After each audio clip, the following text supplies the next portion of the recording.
नमस्कार, स्वागत है आप सभी का आपके अपने YouTube चैनल में जिसका नाम है Uttarakhand heritage media, where we present the truth and highlight the essence of Uttarakhand. और इस चैनल के माध्यम से हमारा उद्देश्य है उत्तराखंड की कला, संस्कृति, साहित्य, शिक्षा, स्वास्थ्य, पर्यटन के साथ साथ प्रख्यात शख्सियतों को आप सभी से रूबरू कराने का। और उत्तराखंड हेरिटेज मीडिया की stay fit and healthy series में आज हम आपको लेकर आए हैं लाइफस्टाइल क्लिनिक में। जी हाँ, आज की भागदौड़ भरी जिंदगी में बड़ा ही मुश्किल हो चुका है अपने लिए समय निकाल पाना और अपनी लाइफस्टाइल पर ध्यान देना। और इस बात को उत्तराखंड सरकार ने बेहद ही गंभीरता से लिया है और इसीलिए एक अनूठी पहल शुरू की है जिसका नाम है द लाइफस्टाइल क्लिनिक। तो चलिए होते हैं रूबरू और जानते हैं क्या कुछ खास है इस क्लिनिक में डॉक्टर अभिषेक से। सर, बहुत बहुत स्वागत। नमस्कार। नमस्कार सर, हम सबसे पहले जानना चाहेंगे कि ये जो लाइफस्टाइल क्लिनिक है तो क्या कुछ खास है इसमें? लाइफस्टाइल क्लिनिक का कंसेप्ट अगर हम देखें तो इसका मेन कंसेप्ट यही है कि ऐसे बहुत लोग हैं जो आजकल अपने अनहेल्दी हैबिट्स या आप ऐसे कहें जो बहुत अनहेल्दी हैबिट बहुत पहले से कंटिन्यू कर रहे हैं, उनकी वजह से वो कई बीमारियों से ग्रसित रहते हैं। सो हमारा मेन पहल ये है कि पहले जो इन बीमारियों को हम कैसे बचाएं, उनको कैसे प्रिवेंशन प्रोटोकॉल बताएं, दूसरे बचाव बताएं ताकि उनको वो बीमारियां ना हों। और दूसरा एस्पेक्ट ये है जो क्रॉनिक केसेस जिनमें ऑलरेडी ये बीमारियां हो चुकी हैं, उनमें उनके जीवन शैली या लाइफस्टाइल में ऐसे क्या क्या बदलाव लाएं हम ताकि उनको ये बीमारी अपने जिस स्थान पे है वहाँ पे कंट्रोल रहे और इनफैक्ट प्रोग्रेस ना करे, रिग्रेस करे और कंट्रोल में रहे। इसके तहत अगर आप देखेंगे हमारे क्लिनिक में तो इट इज समथिंग जहाँ पे हमारे सारे मेंबर्स या फिजिशियंस और एलाइड हेल्थ साइंस प्रोफेशनल आपको एक ही जगह पे मिल जाते हैं। तो उससे बहुत ज़्यादा बेनिफिट होता है पेशेंट्स को कि उनके सारी समस्याओं का समाधान एक ही कमरे या एक ही ओपीडी रूम में हो जाता है। जो हमारे इसमें टीम के जो पार्ट होते हैं जी, वो आप देखें तो पीएमआर के फिजिशियंस, जनरल फिजिशियन, साथ साथ कम्युनिटी मेडिसिन के फिजिशियंस, उसके अलावा हमारे जो टीम है अलाइड हेल्थ साइंसेस की जिसमें न्यूट्रिशनिस्ट, फिजियोथेरेपिस्ट, साइकोलॉजिस्ट और सोशल हेल्थ वर्कर, तो ये सारी टीम लाइफस्टाइल डिजीज के पैटर्न को असेस करते हैं और उनको मैनेज करते हैं। तो सर बेसिकली लाइफस्टाइल हम सभी को पता है बहुत इम्पोर्टेंट पार्ट है और लोग बीमार होने के बाद हॉस्पिटल जाते हैं, लेकिन अगर लाइफस्टाइल सही हो तो इंसान बीमार ही ना पड़े। इस क्लिनिक में क्या ऐसे कंपोनेंट्स हैं जिनसे कि पेशेंट्स को आके बहुत उन पे पॉजिटिव इम्पैक्ट पड़ता है? अगर हम प्रिवेंटिव एस्पेक्ट से देखें तो आजकल हमारे खान पीन में या हमारे रहन सहन में ऐसे बहुत सारे बदलाव आते हैं जिसके तहत हमें कई बीमारियां होती हैं। स्पेशली अगर आप देखें हमारे यंगस्टर्स या इवन वर्किंग ऑफिस गोइंग लोग जो हैं उनका टाइम पैटर्न सेट नहीं होता है खाने का और बहुत टाइम पे हम अपने को बहुत समय नहीं दे पाते हैं फिजिकल एक्टिविटी में।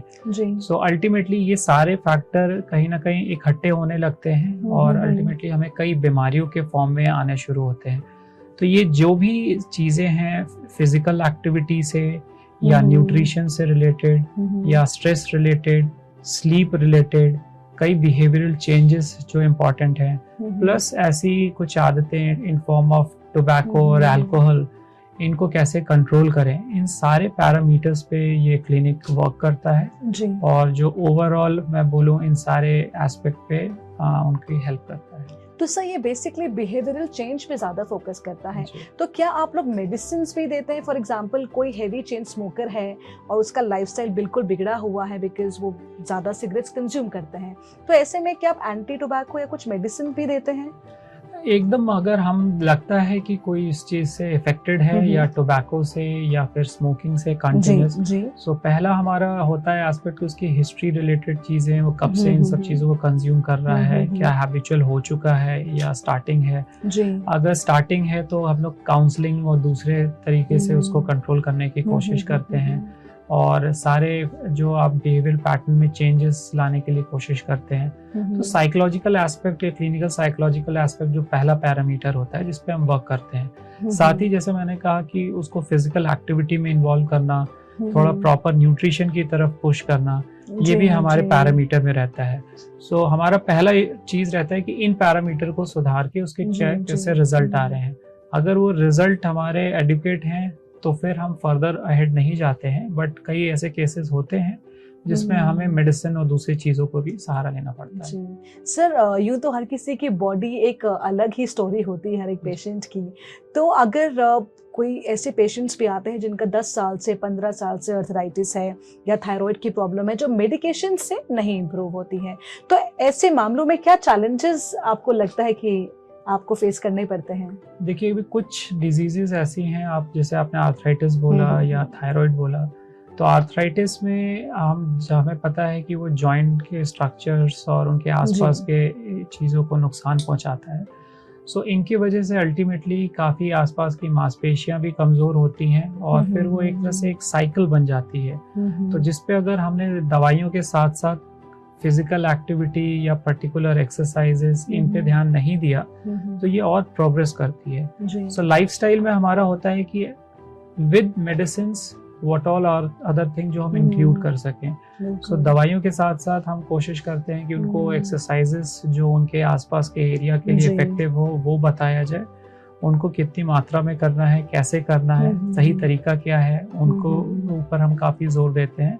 साथ ही साथ न्यूट्रिशन के एस्पेक्ट जो हैं जिन पे काफ़ी रिसर्च हो रहे हैं, जो जॉइंट्स के लिए हेल्दी होते हैं, वो कैसे उनको अपने डेली रूटीन में इंक्लूड करें ताकि उनके जॉइंट और ओवरऑल हेल्थ सही रहे। सर, आजकल का ट्रेंड है कि सभी लोग डाइट प्रेफर करते हैं और बैलेंस डाइट ले रहे हैं, लेकिन काफ़ी लोग हैं जो कि उतने सक्षम नहीं हैं कि वो बैलेंस डाइट ले पाएँ, न्यूट्रिशन वाली डाइट ले पाएँ।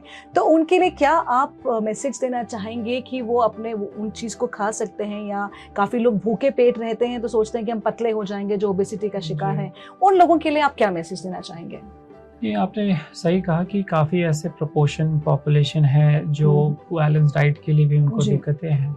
उन केसेस में मेरा यही कहना है कि हम जो भी बेस्ट सोर्स ऑफ अवेलेबिलिटी है आपके घर में, आप उसको यूटिलाइज करें। कुछ चीज़ों से हमें बचना होता है, एक्सेस शुगर, एक्सेस सॉल्ट, इन सब चीज़ों से बचें। खाने की मात्रा बहुत अधिक ना रखें। हम कहते हैं जो आपको भूख लगी उसे थोड़ा सा कम खाएं।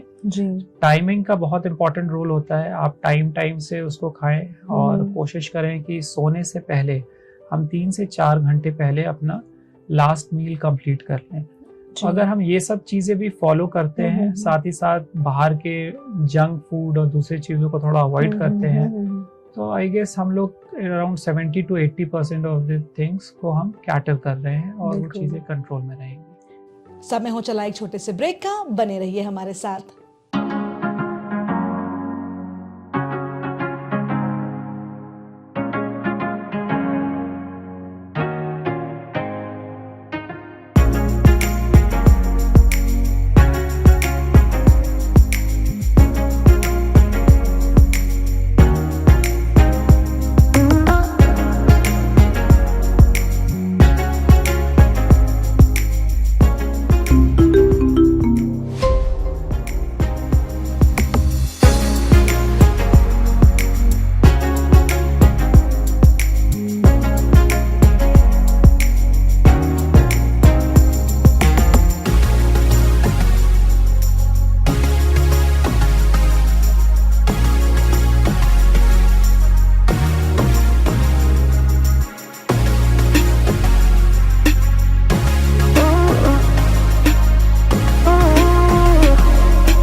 ब्रेक के बाद एक बार फिर आपका स्वागत है। हम चर्चा कर रहे हैं डॉक्टर अभिषेक से द लाइफस्टाइल क्लिनिक के बारे में। तो चलिए अपनी चर्चा को जारी रखते हैं। सर, कहते हैं कि हमारी बॉडी में पानी की मात्रा बहुत इम्पोर्टेंस रखती है और ज़्यादातर देखा जाता है कि स्पेशली किड्स भी और बड़े लोग जो हैं, उम्रदार लोग हैं, वो भी पानी कम पीते हैं, उससे काफ़ी सारी बीमारियां होती हैं। तो आपके अकॉर्डिंग कितना लीटर पानी एक बॉडी को कंज्यूम करना चाहिए पर डे? देखिए, पानी का कंसेप्ट जो है something, of course adequate water is very important her aspect में जी। और हमें हाइड्रेटेड रहना बहुत ज़रूरी है जी। अगर प्रॉपर हम डाइजेशन बोलें या फिल्टर करने के लिए बॉडी से बोलें तो काफ़ी चीज़ों को, तो उसमें बहुत इंपॉर्टेंट रोल प्ले करता है जी। इसकी एडुकेसी में ऑन एन एवरेज हम बोलते हैं कि कम से कम 3 से 4 लीटर पानी हमें कंज्यूम करना चाहिए अडल्ट्स को। बच्चों पे डेफिनेटली ये वेरी करता है और हमें ये कोशिश करते रहना चाहिए कि हर घंटे कम से कम हम 1 गिलास पानी जरूर लें उस चीज को। और डॉक्टर साहब, पूछना चाहूंगी कि लोग कहते हैं कि एक साथ पानी नहीं पीना चाहिए, सिप सिप करके पीना चाहिए। So how true is this statement? Exactly, मतलब अगर हम कहें कि हम बहुत ज्यादा पानी एक तरह से तुरंत कंज्यूम कर लेते हैं तो उसका जो इफेक्टिवनेस है बॉडी में, यूटिलाइजेशन है, वो उतना ज्यादा इफेक्टिव नहीं होता है। सो दैट्स व्हाई हमें, जब हम बहुत ज्यादा प्यास लगी होती है तो जनरली हमारी टेंडेंसी होती है कि हम बहुत ज्यादा पानी एक बार पी लेते हैं। तो उसमें अगर हम ये करें कि हम पानी को थोड़ा आराम से पिए, हर घंटे में पिए, तो शायद हमें उतनी प्यास भी नहीं लगेगी और हमारा जो उसका इफेक्टिवनेस है वो बना रहे। डॉक्टर साहब, कब एक किसी पेशेंट को रियलाइज होगा कि उसकी लाइफस्टाइल चेंज की, आई मीन उसकी जो लाइफस्टाइल है उसकी वजह से उसको बीमारी क्या हो रही है? तो कौन सी ऐसी बीमारी होती है जो कि लाइफस्टाइल की वजह से सबसे पहले होती है अमूमन? देखिए, आजकल जो हम over the period of time, एक अगर हम देखें ऑफिस गोअर्स का, सो ऑफिस गोअर्स में अगर आपने देखा होगा बहुत ज्यादा कॉमन कंप्लेंट करते हैं कि गर्दन में दर्द है, पीठ में दर्द है। तो ये सारी चीजें कहीं ना कहीं अगर हम देखें तो जिसको हम बोलते हैं एर्गोनॉमिक, जो हम डे टू डे एक्टिविटीज में काम कर रहे हैं उसमें बहुत सारी चीजें हैं जो हमें ध्यान देना होता है। अगर हम कंप्यूटर पे बहुत देर तक बैठ के काम कर रहे हैं तो उसमें जिन जिन मांसपेशियों का एक्सेसिव यूज हो रहा है, अल्टीमेटली उनमें प्रॉब्लम्स आने लगती हैं। तो ऑफिस में हमें कैसे उन करेक्शंस को ध्यान रखना चाहिए, हमारे डेली शेड्यूल में कितनी देर तक हमें कंप्यूटर के सामने बैठना चाहिए, कितनी देर बाद ब्रेक देना चाहिए, कौन से पर्टिकुलर एक्सरसाइज रेजिम को फॉलो करनी चाहिए ताकि आपके वो मसल्स हेल्दी रहें। तो ये हर ऑक्यूपेशन के अलग अलग चीज़ें होती हैं जिसको अगर आप बोलें कि लाइफस्टाइल में हम उनको बता के रखें और उसको फॉलो करें तो उन सब चीज़ों से वो बच सकते हैं। डॉक्टर साहब, रिसेंटली एक स्टडी आई है जिसमें कहा गया है कि sitting at one particular place for long hours is equal to smoking. वो उतना बुरा है। तो उस चीज के लिए आप क्या कहना चाहेंगे? Absolutely true, even because if you see like not much in our country but in western countries if you see even the ergonomic things which I was telling you, usme they have started coming up with the ideas like rather than we walking on a table and a chair, आप एक वो अलग से भी वो chair और table आपके बना के रखते हैं जिसमें आप खड़े होके काम करो। so there is no chair, only table is there, and idea is that every 20 minutes that you should move from your place. Sitting ideally sedentary things for a very long time will ultimately make you unhealthy. So उनसे बचने के लिए it's a very effective thing, ताकि मैं ये भी बोल सकता हूँ कि इनफैक्ट हम अपनी कोई वॉच ऐसे सेट कर लें जिसमें 20 मिनट्स या 30 मिनट्स एक बीप आए और हम थोड़ा उठ के may be for 2 to 3 minutes that will also at least break the chain of sedentary individuals. So this is something we should always keep in mind. Doctor साहब, एक और चीज मैं पूछना चाहती हूँ कि जो स्ट्रेस वाला फैक्टर है वो देखा जाता है कि छोटे छोटे बच्चों में भी, ऑफ कोर्स पोस्ट कोविड ये ज्यादा दिखने को मिला है कि बच्चे बहुत एजिटेटेड हो रहे हैं, दे आर आंसरिंग बैक, उनका फोकस नहीं है। तो क्या उनके भी जो लाइफस्टाइल में चेंजेस की वजह से ये सारे सिम्टम्स आ रहे हैं उनमें? देखिए, ऑफ कोर्स पोस्ट कोविड, हमारा कोविड का फेज जो हमने देखा उसमें specially the kids who were not interacting that much, जो सोसाइटी में ज्यादा बाहर नहीं गए या अपने एज ग्रुप के लोगों से उतना ज्यादा घुल मिल नहीं पाए। सो कहीं ना कहीं एक साइकोलॉजिकल कंपोनेंट जरूर है जिसमें अगर वो अब बाहर आ रहे हैं तो एक उनको फेज आउट करने में टाइम लग रहा है। सो इसका सबसे बढ़िया उपाय यही है कि हम जितनी धीरे धीरे चीज़ें अभी नॉर्मलाइज की तरफ आ रही है, तो हम एज अ पेरेंट हम कितना उनसे इंटरेक्ट करते रहें, बिल्कुल बिल्कुल, और उनको फिर से बैक टू नॉर्मल की तरफ ले जाएं, फिजिकल जी। एक्टिविटी को थोड़ा इम्प्रूव कराएं। और साथ साथ स्कूल में भी अगर आप देखें तो अभी भी ये इस एज ग्रुप के बच्चे जो स्कूल्स जा रहे हैं, स्कूल गोअर्स जी, जो जी। कोविड में इम्पैक्टेड थे, तो ये उतना ज़्यादा इंटरैक्ट नहीं करते हैं। So that is something it education level पे भी देखें तो टीचर्स और उनको भी थोड़ा आगे आके उनको मोटिवेट करें कि इंटरैक्शन और प्ले ग्रुप बनाएं। सो आई प्रिज्यूम ग्रेजुअली ये सारी चीज़ें भी कंट्रोल में रहेंगी। डॉक्टर साहब, when we talk about nutrition, तो हमने सुना है कि बीच बीच में कुछ अगर मंच करते रहें, that is also required for the body.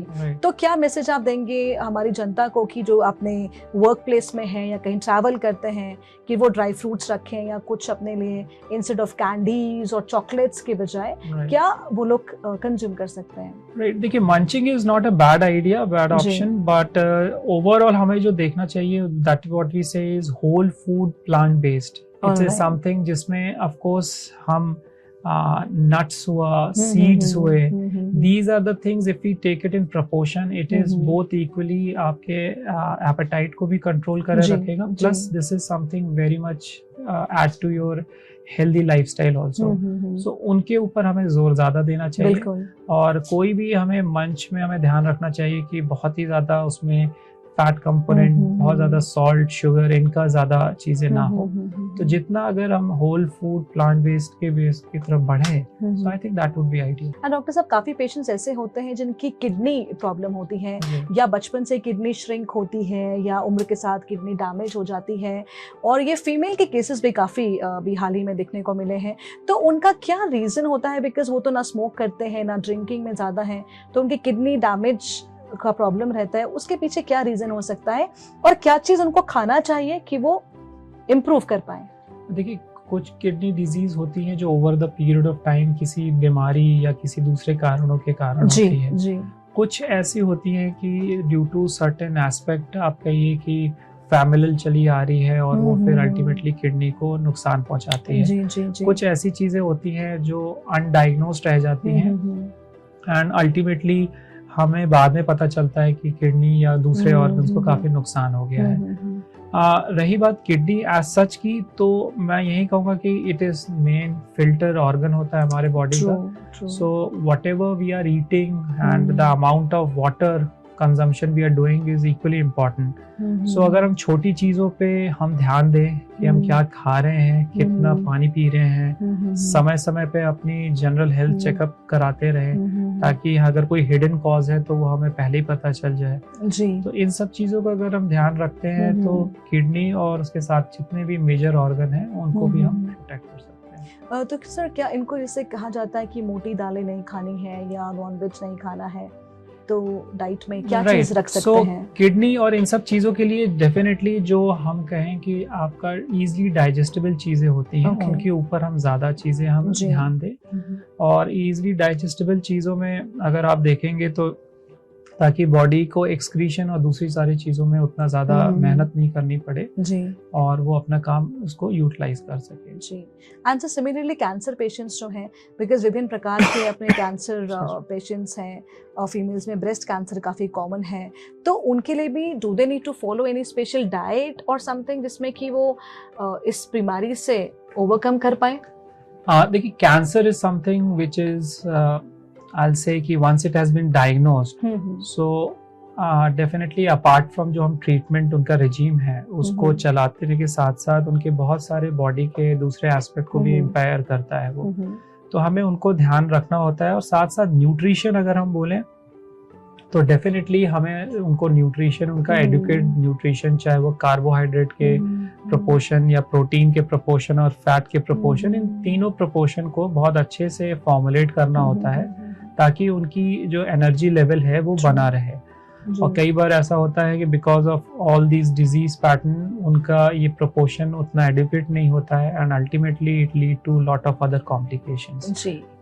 और सर कि जो अमूमन हमारा जैसे आपने कहा बॉडी एक है कुछ है तो हम लोग सीधा the first option what we come across is physiotherapist, लेकिन उसमें भी कभी कभार हम देखते हैं कि इतना फिजियोथेरेपी के बाद भी जैसे अलग अलग उसमें प्रोसेस है, कोई मड थेरेपी है, कोई दूसरी थेरेपी बताते हैं, तो उससे कभी प्रॉब्लम और ज़्यादा पेशेंट को हो जाती है, हल्का सा पेन हुआ नहीं कि वो फिजियोथेरेपिस्ट के पास चले गए, तो उनमें आप क्या लोगों को बताना चाहते हैं कि when is the right stage, कब प्रॉपर समय है एक फिजियोथेरेपी कराने का और किन किन बीमारियों में नहीं कराना चाहिए?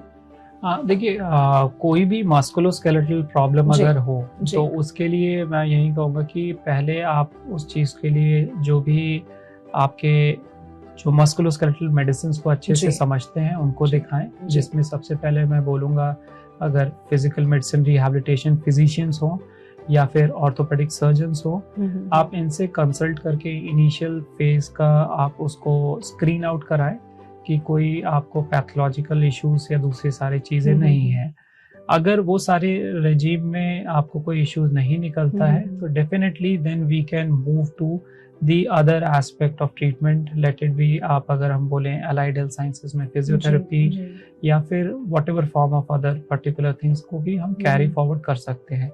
But ideally it should be either through PMR और ऑर्थो, जहाँ पे हम इसकी स्क्रीनिंग करके मस्कुलोस्केलेटल की एंड क्या डिजीज एंटिटी है उसको फिगर इट आउट करें और एक प्रॉपर ट्रीटमेंट लें। बिल्कुल। डॉक्टर साहब के यहाँ पे अगर कोई पेशेंट आता है तो क्या कितना टाइम लगता है ये सब स्क्रीनिंग में, डायग्नोसिस होने में और उनको प्रॉपर एक ट्रीटमेंट में?